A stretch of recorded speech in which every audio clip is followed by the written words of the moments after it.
어, 안녕하십니까. 국승호 강사입니다. 자, 오늘은 뭘 할 것입니까? 그러면 금융론이 이번 주 수업 주제니까 금융론 중에 제가 두 가지 정도 제가 뽑을 겁니다. 하나는 부동산 투자회사 제도고 또 하나는 유동화 관련된 증권 암기 코드예요. 그런데 먼저 부동산 투자회사를 먼저 할 거예요. 이유는 뭐냐? 반드시 하나 나온다. 반드시 하나. 자, 그런데 우리가 지금까지는 내용을 단편적으로 암기했어요. 뭐 5억, 3억, 70억, 50억. 그런데 이 부동산 투자회사 제도가 어렵게 나옵니다. 그러면 지문이 길어져요. 논점은 변함이 없는데 지문이. 그래서 이 긴 지문이 어떻게 나옵니까? 그러면 대부분 긴 지문이 나오면 법조문을 그대로 실습니다. 법조문을. 그러니까 제가 이번에는 법조문을 제가 뽑아갖고 왔어요. 물론 기본서에 법조문이 있는데 그 법조문을 읽으신 분은 거의 없을 거예요. 그래서 제가 뽑아 놨으니까 여기서 반드시 한 문제 나온다. 여기서 반드시 한 문제 나온다. 그리고 제가 쉬운 부분은 한 번 읽고 어려운 부분은 두 번씩 읽어 드릴 테니까 딱 틀어놓고 계속해서 반복해서 심심할 때마다 한번 읽어 주십시오. 영상과 함께. 자, 들어갑니다. 부동산 투자회사 제도. 첫 번째가 부동산 투자회사가 나오면 이 종류를 꼭 물어봐요. 일단 종류가 자기관리, 위탁관리, 기업구조조정. 이 중에 실질형은 자기관리밖에 없는 거죠. 그럼 이제 시작해 보자고요. 부동산 투자회사란 자산을 부동산에 투자하여 운영하는 것을 주된 목적으로 설립된 회사이고, 자, 세 가지가 있어요. 자기관리, 위탁관리, 기업구조조정. 그런데 이 중에 실질형은 얘밖에 없는 거죠. 자기관리. 자, 실질형은 실질적인 건물과 직원이 있는 회사니까 투자한 부동산을 자신이 직접 관리할 수 있죠. 그래서 자기관리 부동산 투자회사예요. 그런데 나와 다에 있는 위탁관리와 기업구조조정은 전부 다 명목형 서류상의 회사예요. 서류상의 회사. 서류상의 회사니까 누군가는 투자한 부동산을 대신 관리해 줘야 돼요. 그걸 우리는 위탁관리라고 하는 거죠. 위탁관리. 일단 머릿속에 딱 가지고 이제 시험에 이렇게 나오네요. 자기관리 부동산 투자회사는 자산 운영 전문 인력을 포함한 임직원을 상근으로 둡니다. 그리고 자산의 투자 운영을 직접 수행합니다. 그 다음에 위탁관리 부동산 투자회사는 자산의 투자 운영을 누구에게 위탁한다고 되어 있어요? 자산관리회사에 위탁하는 회사입니다. 그 다음에 기업구조조정. 자, 기업구조조정 부동산 투자회사는 구조조정을 하는 기업. 이게 기업이 구조조정을 하고 있죠. 이 기업의 부동산을 투자 대상으로 하는 투자회사예요. 그런데 얘도 역시 명목형이니까 자산의 투자 운영을 누구한테 위탁해야 된다? 자산관리회사에 위탁하는 회사입니다. 그래서 여기서 우리가 하나만 더 보면 명목형은 자산관리회사에 관리를 위탁해요. 그러니까 자산관리회사는 부동산 투자회사가 아니에요. 부동산 투자회사의 자산을 관리해주는 회사지. 일단 용어 정리 끝. 그 다음에 법인격. 부동산 투자회사는 주식회사로 한다. 주식회사로 한다. 부동산 투자회사는 이 법에서 특별히 경한 경우를 제외하고는 상법에 적용을 받는다. 이유는 회사의 일반법이 상법입니다. 그래서 투자회사법이 없는 내용은 상법에 적용을 받는다. 3번 부동산 투자회사는 상호에 부동산 투자회사라는 명칭을 사용해야 되고, 이 법에 따른 투자회사가 아닌 자는 부동산 투자회사 또는 이와 유사한 명칭을 사용해서는 아니 됩니다. 핵심은 주식회사고, 주식회사니까 이 법에 특별히 정한 경우를 제외하면 상법에 적용을 받는다. 이 정도. 그 다음에 일단 회사를 어떻게 설립합니까? 그러면 첫 번째, 발기 설립의 방법을 합니다. 얘는 어려운 문구라 시험에 나온 적은 없어요. 근데 1항이잖아, 1항. 1항이니까 하나 기억해 두세요. 발기 설립의 방법을 한다. 그 다음 2번 부동산 투자회사는 상법에도 불구하고 현물 출자에 의한 설립을 할 수 없다. 현물 출자에 의한 설립을 할 수 없다. 잘 나온다. 그 다음에 설립자본금 자기관리 부동산 투자회사는 실질형. 실질형의 설립자본금은 5억 원 이상으로 한다. 그 다음에 위탁관리, 그 다음에 기업 구조조정, 부동산 투자는 명목형, 명목형의 설립자본금은 3억 원 이상으로 한다. 자, 그 다음에 요거 중요하죠. 요는 법 전문부터 다시 보세요. 자기관리 부동산 투자회사의 설립보고라고 되어 있어요. 설립보고. 일단 영업의 인가나 등록을 받아야만 부동산 투자회사가 완성이 되죠. 그런데 영업인가 전에 자기관리는 그 설립보고를 하라고 돼 있어요. 시험에 3번이나 나온 조문이에요. 자기관리 부동산 투자회사는 그 설립 등기로부터 10일 이내에 설립 등기라는 것은 회사의 설립 등기죠. 법인이니까 등기하는 거죠. 설립 등기로부터 10일 이내에 설립보고서를 작성해서 국토교통부 장관에게 제출해야 됩니다. 명목형에는 없는 제도예요. 자기관리는 설립 등기로부터 10일 이내에 설립보고서를 작성해서 국토교통부 장관에게 제출해야 된다. 자, 그 다음에 회사가 설립됐으면 영업의 인가나 등록을 받죠. 부동산 투자회사가 업무를 하려면 부동산 투자회사의 종류별로 대통령이 정하는 바에 따라 국토교통부 장관의 인가를 받아야 된다. 그냥 줄이면 국토교통부 장관의 인가를 받아야 된다. 그 다음에 등록이 조금 어려워요. 다음 각 호의 요건을 갖춘 위탁관리와 기업 구조조정이에요. 명심하셔야 돼. 자기관리 부동산 투자회사는 여기 안 들어가 있어요. 그러니까 위탁관리와 기업 구조조정이라는 명목형 회사는 업무를 할 때 국토교통부 장관에 등록하여야 한다라고 돼 있어요. 자, 원래 부동산 투자회사는 인가제도만 있어요. 인가. 그런데 우리가 명목형은 인가라는 절차가 어려운 절차예요. 그래서 인가라는 절차를 조금 완화시켜 준 게 뭐 있을까? 바로 이게 등록이에요. 그래서 명목형은 회사를 설립할 때부터 명목형의 회사를 인정해 주고 있으니까 영업도 인가가 아니라 등록을 받도록 돼 있어요. 그러나 모든 명목형이 그런 게 아니라 일정 요건을 갖춰야만 돼요. 중요한 건 이 일정 요건은 시험에 나올 게 아니에요. 그러니까 딱 이렇게 일단 첫 번째 회사를 설립했어요.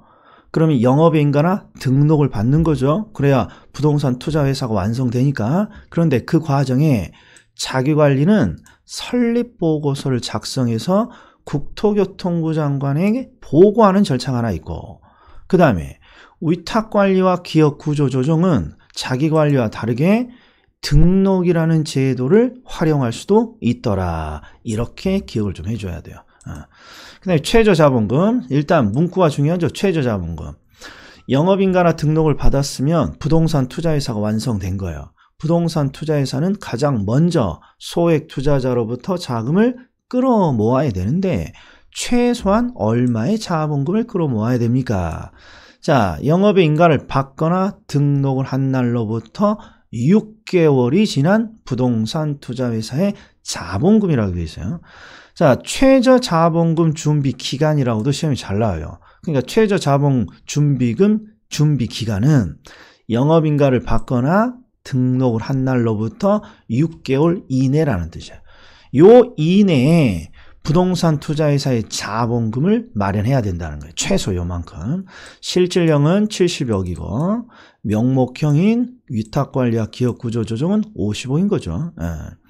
그 다음에 위탁관리 부동산 투자회사는 본점에 지점을 설치할 수 없으며 직원을 고용하거나 상근 임원을 둘 수 없다. 그냥 제가 이렇게 생각을 하겠어요.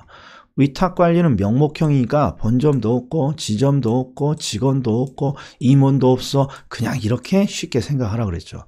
자, 여기서 출발. 자, 최저자본금은 소액 투자자로부터 자본금을 얼마나 끌어모아야 됩니까?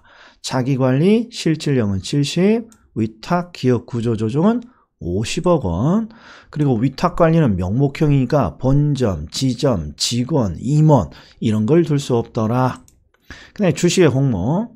자, 최저 자본금을 끌어모아야 되는데 부동산 투자회사는 주식회사로 되어 있기 때문에 주식을 발행한단 말이야. 주식.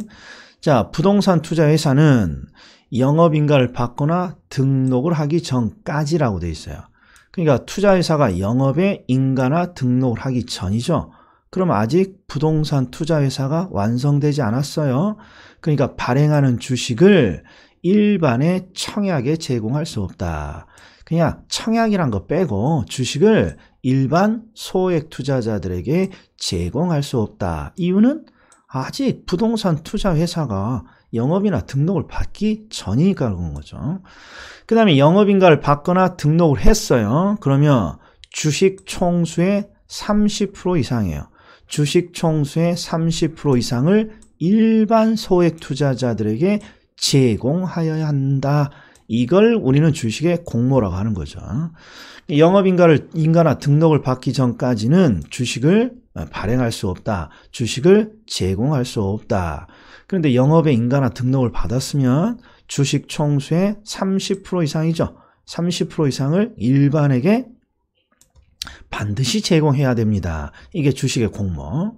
그 다음에 주식의 분산은 주주 1인이 주식을 몰빵할 수 없다는 거예요.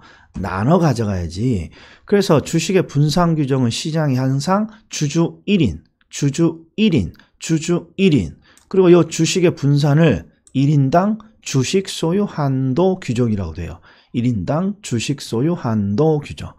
자, 주주 1인과 그 특별 관계자는 최저 자본금 준비 기간이 끝난 후에는 부동산 투자회사가 발행한 주식 총수의 100분의 50, 주식 총수의 50%를 초과하여 소유하지 못합니다. 이게 주식의 분산 규정이죠. 주주 1인은 주식 총수의 50%를 초과하여 소유하지 못한다. 그 다음에 현물 출자. 부동산 투자회사는 영업인가를 받거나 등록을 하고 최저 자본금 이상을 갖추기 전에는 현물 출자를 받는 방식으로 신주를 발행할 수 없다. 이거 잘 이해하셔야 돼요. 일단 현물 출자는 이미 한번 봤어요. 언제 봤냐? 회사를 설립할 때는 현물 출자로 설립할 수 없다. 그 다음에 여기는 최저 자본금이니까 70억, 50억의 최저 자본금을 갖추기 전에는 현물 출자를 할 수 없다. 이렇게 되어 있는 거예요. 그러니까 항상 취지가 부동산 투자는 부동산이라는 현물에 투자를 목적으로 하는 회사예요. 현물이 아니라 항상 현물이 아니라 항상 현금, 총알을 가지고 있어야죠. 그래야 부동산에 투자할 테니까. 그 다음에 부동산 투자회사의 영업인가 또는 등록 후에 부동산 투자회사에 현물 출자를 하는 재산은 아니 현물 출자할 수 없다며? 아니야. 현물 출자를 할 수 없는데 언제까지 할 수 없냐? 최저 자본금 이상을 갖추기 전까지 현물 출자를 할 수 없다는 거예요. 최저 자본금 이상을 갖췄다면 현물 출자를 할 수 있고 그때 현물 출자를 할 수 있는 자산이 이런 거라는 거예요. 이게 현물. 전부 다 암기할 필요 없어요. 그냥 부동산과 관련돼 있어. 뭐 지상권, 부동산 사용, 뭐 부동산 신탁, 부동산 소유권 암기하는 거 아니에요. 그냥 부동산과 관련된 걸 현물로 받는구나. 이 정도면 돼요. 그 다음에 자산의 구성. 부동산 투자회사는 최저 자본금 준비 기간이 끝난 후에는 매 분기말 현재 총 자산의 100분의 80이죠. 총 자산의 100분의 80 이상을 부동산 관련 증권, 현금으로 구성해야 됩니다. 요것도 나왔어요. 80% 이상을 무엇으로 구성해야 되느냐? 일단 당연히 부동산이고 부동산과 관련된 증권도 있어요. 이게 유동화 증권. 그 다음에 현금 이렇게 있단 말이에요. 그 다음에 총 자산의 70% 이상은 반드시 부동산이어야 되죠. 80% 이상을 부동산과 관련된 자산으로 구성하는 거예요. 거기에 현금은 당연히 추가되는 거예요. 아니 부동산에 투자 안 하면 현금으로 가지고 있을 테니까. 자, 그런데 100분의 70이니까 70% 이상은 반드시 부동산이어야 하고, 그 다음에 배당. 부동산 투자 예산은 해당 연도 이익 배당 한도의 90% 이상을 주주에게 배당하여야 합니다. 이게 배당. 그럼 다시 한번 보자고요. 포인트만. 일단 회사의 종류. 자, 부동산 투자 예산은 자산을 부동산에 투자하여 운영하는 것을 주된 목적으로 하는 회사고, 자기관리는 실질형이에요. 그러니까 항상 자산운용 전문 인력을 포함한 임직원을 상근으로 둔다고 돼 있고, 자산의 투자 운영을 직접 수행한다고 돼 있고, 위탁과 기업구조 조정 명목형이에요. 그래서 위탁관리는 자산관리회사에 자산의 관리를 위탁하는 거고, 기업구조 부동산 투자회사는 구조 조정을 하는 기업의 부동산에 투자를 하고, 명목형이니까 자산관리회사에 위탁하고, 그 다음에 자, 회사는 주식회사고 원칙적으로 상법의 적용을 받습니다. 그 다음에 회사는 발기 설립의 방법으로 하고, 그 다음에 부동산 투자에 여기 있네. 현물 출자에 의한 설립은 할 수 없어요. 항상 최저자본금을 갖추기 전까지는. 그 다음에 설립자본금, 자기관리는 5억, 위탁 기업 구조 조정은 3억 원. 그 다음에 요거 중요하더라고요. 요거. 자, 기본적으로 이 세 가지 중에 항상 중요한 건 영업의 인가. 원칙적으로 영업의 인가를 받는 게 원칙이에요. 그런데 자기관리라는 실질령은 설립 등기일로부터 10일 이내에 설립 보고를 하라, 이런 규정이 하나 있고, 그 다음에 위탁관리와 기업구조 조정은 일정 요건을 갖췄다면 국토교통부 장관의 등록으로 영업을 할 수 있고, 이렇게 예외가 되는 거예요. 그 다음에 최저자본금은 부동산 투자회사가 완성이 된 다음에, 즉 영업의 인가나 등록을 받은 다음에 소액 투자자로부터 얼마나 자본금을 끌어모아야 됩니까? 요거요. 그런데 우리가 법조문을 읽어봤더니 계속해서 요 문구가 잘 나오죠. 최저자본금 준비 기간. 최저자본금을 언제까지 준비해야 되냐, 이런 거예요. 즉 영업인가를 받거나 등록을 한 날로부터 몇 개월? 6개월. 6개월 이내에 뭔가 최저자본금을 준비해야 된다는 거예요. 자기관리 실질은 70억, 위탁기업구조조정 명목형은 50억. 그 다음에 위탁관리는 당연히 명목형이니까 본점, 지점, 직원, 임원 이런 걸 다 둘 수 없다, 이렇게 암기. 그 다음에 최저자본금을 끌어모을 때 부동산 투자회사는 주식회사란 말이에요. 주식. 그러니까 주식을 발행하는데 영업의 인가나 등록을 받기 전까지는 주식을 제공할 수 없고, 그 다음에 인가나 영업의 인가나 등록을 받았으면 주식 총수의 30% 이상을 반드시 일반 소액 투자자에게 제공해야죠. 이게 주식의 공모 규정이죠. 그리고 주주 1인이 나오면 주주 1인의 주식 소유 한도 규정이에요. 1인당 주식 소유 한도. 자, 주주 1인은 주식 총수의 50%를 초과하여 소유하지 못합니다. 주식의 분산. 현물 출자. 자, 최저 자본금 이상을 갖추기 전에는 현물 출자를 받을 수 없고, 현물 출자를 하더라도 대부분 부동산과 관련된 자산입니다. 이렇게. 그 다음에 부동산 투자에서는 원칙적으로 80% 이상을 부동산 관련 증권, 현금으로 구성하고, 그 중에 70% 이상은 반드시 실물인 부동산이어야 합니다. 모의고사에는 건축 중인 건축물도 여기에 포함돼요. 그 다음에 배당.